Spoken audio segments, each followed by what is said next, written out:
तो सभी देवी देवताओं, राक्षसों तथा सभी निष्काम कर्म करने वाले दर्शकों को मेरी तरफ से हरे कृष्णा। हमारा जो आज का टॉपिक होने वाला है वो है फ्रेम ऑफ रेफरेंस। तो फिजिक्स में फ्रेम ऑफ रेफरेंस किसको बोलते हैं, आज हम लोग इसको डिस्कस करेंगे। तो यार फ्रेम ऑफ रेफरेंस एक कोऑर्डिनेट सिस्टम होता है जो कि हमें हेल्प करता है किसी बॉडी का, किसी ऑब्जेक्ट का जो पोजीशन होता है या फिर मोशन होता है किसी ऑब्जेक्ट का, उसको स्पेसिफाई करने में, उसको बताने में, किसी बॉडी का जो मोशन होता है या फिर जो पोजीशन होता है, ओके, उसको बताने में मदद करता है। कोऑर्डिनेट सिस्टम होता है फ्रेम ऑफ रेफरेंस से। और फिजिक्स में दो तरह के फ्रेम ऑफ रेफरेंस हमें पढ़ने रहते हैं।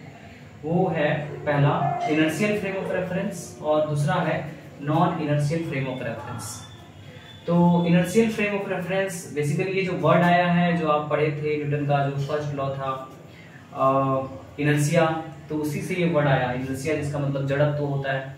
आप सभी लोग वाकिफ हैं कि न्यूटन के फर्स्ट लॉ, सेकेंड लॉ और जो थर्ड लॉ है न्यूटन का, वो क्या बोलता है। जो फर्स्ट लॉ होता है वो ये बोलता है किसी बॉडी पे लगने वाला जो नेट फोर्स है, यदि वो जीरो हो तो उस पर जो नेट एक्सेलरेशन होगा वो जीरो होगा। मतलब यदि रेस्ट पे है तो रेस्ट पे रहेगा, और यदि वो किसी कांस्टेंट वेलोसिटी से एक स्ट्रेट लाइन में चल रहा था तो उसी वेलोसिटी से उस स्ट्रेट लाइन में चलता रहेगा यदि उस पे लगने वाला नेट फोर्स जीरो हो। सेकेंड लॉ जानते हैं आप कि rate of change of momentum जो होता है वो डायरेक्टली प्रोपोर्शनल होता है फोर्स जो अप्लाई किया जा रहा है उसके। और थर्ड लॉ जानते हैं आप लोग, जैसी करनी वैसी भरनी ना, मतलब to every action there is always an equal and opposite reaction. और ये जो एक्शन रिएक्शन होता है वो एक ही टाइम पे लगता है, अलग अलग बॉडी पे लगता है, सेम बॉडी पे कभी नहीं लगता है, हमेशा एक्ट्स ऑन अलग अलग बॉडी। हाँ, action and reaction always acts on different body and it does not cancel out each other. और हमेशा सेम नेचर का होता है। ये जो एक्शन रिएक्शन होता है हमेशा सेम नेचर का होगा। एक्शन यदि ग्रेविटेशनल नेचर का होगा तो वो रिएक्शन भी ग्रेविटेशनल नेचर का होगा। एक्शन यदि इलेक्ट्रोमैग्नेटिक नेचर का होगा तो रिएक्शन भी इलेक्ट्रोमैग्नेटिक नेचर का होगा। अलग अलग फोर्सेस होते हैं ना, चार तरह के फंडामेंटल फोर्सेस आप लोग पढ़े होंगे कि gravitational force, electromagnetic force, strong nuclear force, weak nuclear force, तो एक ही नेचर का होगा। ओके, एक्शन रिएक्शन हमेशा एक नेचर का होता है। तो न्यूटन के जो लॉज होते हैं ना वो इनर्शियल फ्रेम में बस वैलिड होते हैं।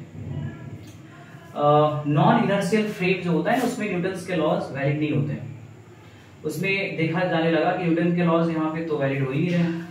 तो सबसे पहले तो जान लो कि नॉन इनर्शियल फ्रेम और इनर्शियल फ्रेम होता क्या है। तो इनर्शियल फ्रेम वैसे फ्रेम को बोलते हैं जिसमें बॉडी का एक्सेलरेशन जीरो होता है। एक्सेलरेशन जीरो होने का मतलब है या तो बॉडी रेस्ट पे रहेगा या फिर उसका जो वेलोसिटी है वो कांस्टेंट रहेगा, मतलब रफ्तार में कोई चेंज नहीं आ रहा है, ना तो बढ़ रहा है ना तो घट रहा है, तो एक्सेलरेशन जीरो होगा।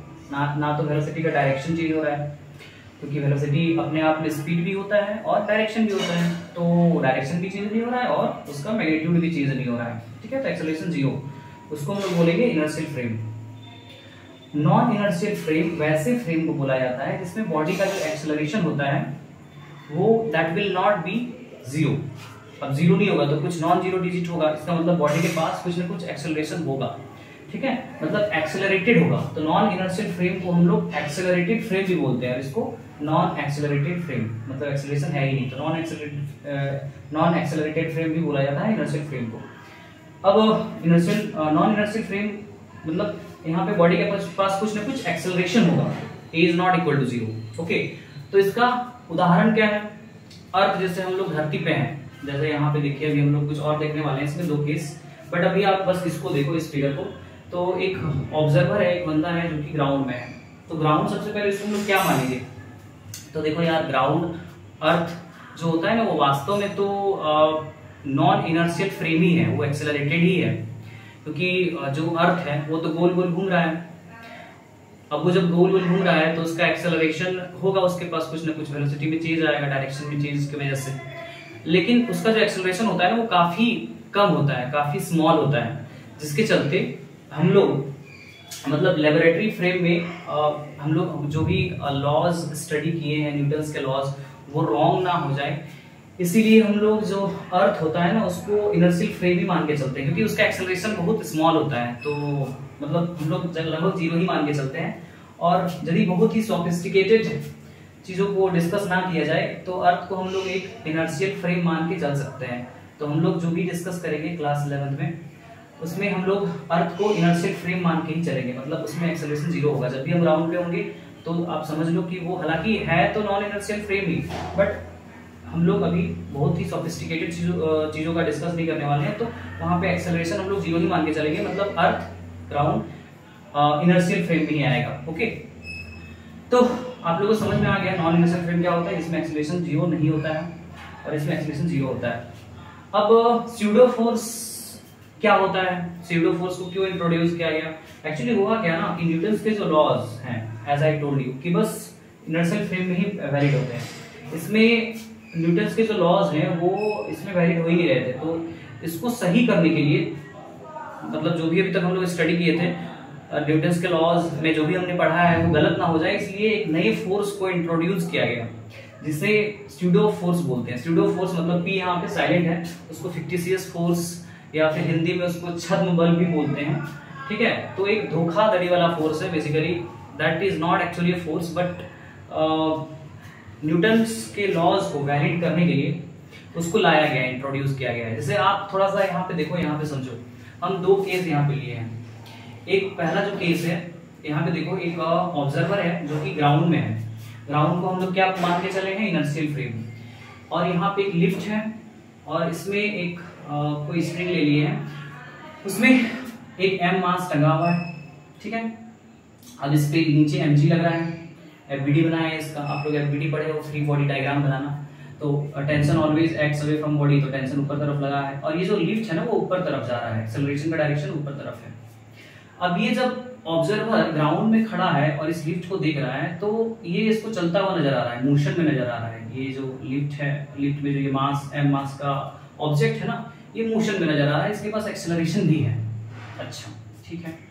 तो जब इसको सॉल्व किया गया और ये निकाला t का वैल्यू, टेंशन का वैल्यू, तो चूंकि हम लोग जानते हैं एक्सेलरेशन के डायरेक्शन में जो फोर्स होता है, एक्सेलरेशन के डायरेक्शन वाला फोर्स को हम लोग क्या नाम दिए हैं, चलाने वाला फोर्स। तो यार देखो यहाँ पे एक्सेलरेशन के डायरेक्शन में लगने वाला फोर्स है टेंशन, तो चलाने वाला फोर्स माइनस रोकने वाला फोर्स, रोकने वाला फोर्स किसको बोलते हैं हम लोग, हाँ, एक्सेलरेशन के जस्ट अपोजिट डायरेक्शन में जो लगता है, just opposite to the direction of acceleration, उसको हम लोग रोकने वाला फोर्स, और जो along the direction of acceleration होता है उसको बोलते हैं हम लोग चलाने वाला फोर्स। तो चलाने वाला फोर्स माइनस रोकने वाला force, that is equal to mass into acceleration. तो चलाने वाला फोर्स टेंशन, देखिए एक्सेलरेशन के डायरेक्शन में, रोकने वाला फोर्स mg, तो चलाने वाला माइनस रोकने वाला is equal to mass into acceleration जो है। तो इसको सॉल्व किए तो t is equal to mg plus ma आया, मतलब टेंशन का वैल्यू यहाँ पे इतना आ रहा है। अब यहाँ पे इसको यदि देखा जाए, ये बॉडी कहाँ पे है, इनर्शियल फ्रेम में है, और ये जो है ये नॉन इनर्शियल है। नॉन इनर्शियल मतलब जहाँ पे बॉडी का एक्सेलरेशन जीरो ना हो, मतलब एक्सेलरेटेड हो, एक्सेलरेशन है इसके पास, लिफ्ट ए एक्सेलरेशन से ऊपर जा रहा था। तो इसमें देखो ये आंसर आ रहा है, t is equal to mg plus ma। अब एक ऑब्जर्वर लिए हम, एक ये ऑब्जर्वर है, ठीक है, ये ऑब्जर्वर है। अब ये जो ऑब्जर्वर है बेचारा, ये उसी फ्रेम में है, मतलब इसको भी जब हम नॉन इनर्शियल फ्रेम में डाल दिए, एक ऑब्जर्वर, एक बंदा है जो कि लिफ्ट में ही खड़ा है और m मास के किसी बॉडी को देख रहा है, इसके पास एक्सेलरेशन है, पूरे लिफ्ट के पास यदि देखा जाए तो एक्सेलरेशन है a। अब ये जब ऑब्जर्वर इस बॉडी को देख रहा है तो इस ऑब्जर्वर को ये बॉडी रेस्ट में नजर आ रहा है, रिलेटिवली रेस्ट में नजर आ रहा है, ठीक है। तो जब ये बेचारा लगा रहा है, क्योंकि एक्सेलरेशन तो इसका जीरो है, क्योंकि दोनों एक दूसरे के रिलेटिवली रेस्ट पे है, तो एक्सेलरेशन जीरो है इसके लिए, समझ में आ रहा है आपको, इसके लिए एक्सेलरेशन जीरो हो जाएगा, क्योंकि इसको तो ये रेस्ट पे नजर आ रहा है, क्योंकि ये और ये दोनों नॉन इनर्शियल फ्रेम में है ना, तो दोनों एक दूसरे को रिलेटिवली रेस्ट पे नजर आ रहा है, मतलब ये तो इसको देखेगा नहीं, तो ऑब्जर्वर इसको देख रहा है तो इसको तो रेस्ट पे नजर आ रहा है, तो एक्सेलरेशन जीरो हो गया रेस्ट पे है। तो ये जब निकाल रहा है अपना, तो t is equal to mg आ रहा है, इसको नीचे ऊपर तरफ t, नीचे तरफ mg लग रहा है, तो चूंकि एक्सेलरेशन जीरो है तो t is equal to mg हो गया। अब ये कुछ कर तो गलत नहीं रहा है, लेकिन आंसर तो गलत आ रहा है। जब इसको लैब में फिर से चेक किया गया तो इसको सही पाया गया, इसको गलत पाया गया, इसको गलत पाया गया। तो यहाँ पे प्रॉब्लम आने स्टार्ट हो गए कि जब कोई नॉन इनर्शियल फ्रेम में कोई बंदा बैठा हुआ है और इसको देख रहा है तो इसका आंसर कुछ और ही आ रहा है, इसमें कुछ और ही आंसर आ रहा है, t is equal to mg plus ma, और जब लैब में दोनों को चेक किया गया तो इसको सही पाया गया, इसको रॉन्ग पाया गया।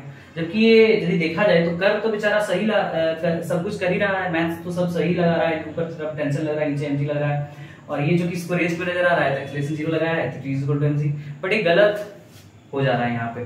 तो इसीलिए मैंने कहा कि नॉन इनर्शियल फ्रेम में जो न्यूटन्स के लॉज होते हैं वो वैलिड नहीं होते हैं, वहां पे काम नहीं करते हैं। तो इसीलिए एक नए कॉन्सेप्ट को लाया गया, एक नए बोल सकते हैं कि एक जुगाड़ बनाया गया, जुगाड़, तो उसका नाम है स्यूडो फोर्स, उसको इंट्रोड्यूस किया गया। अब ये जो स्यूडो फोर्स होता है उसको हमेशा जिधर बॉडी का एक्चुअल में एक्सेलरेशन है जस्ट उसके अपोजिट डायरेक्शन में स्यूडो फोर्स को लगाया जाता है, ठीक है। और उसमें देखा गया कि आंसर हम लोग जो है जब निकाल रहे हैं तो सही आ रहा है।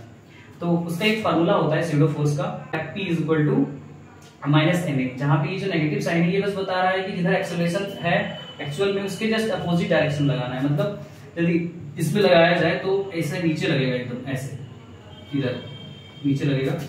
इतना लंबा इसलिए बना दिए मैं आपको ताकि यहाँ बनाएंगे तो दिखेगा नहीं आपको, तो नीचे तरफ ma लगेगा।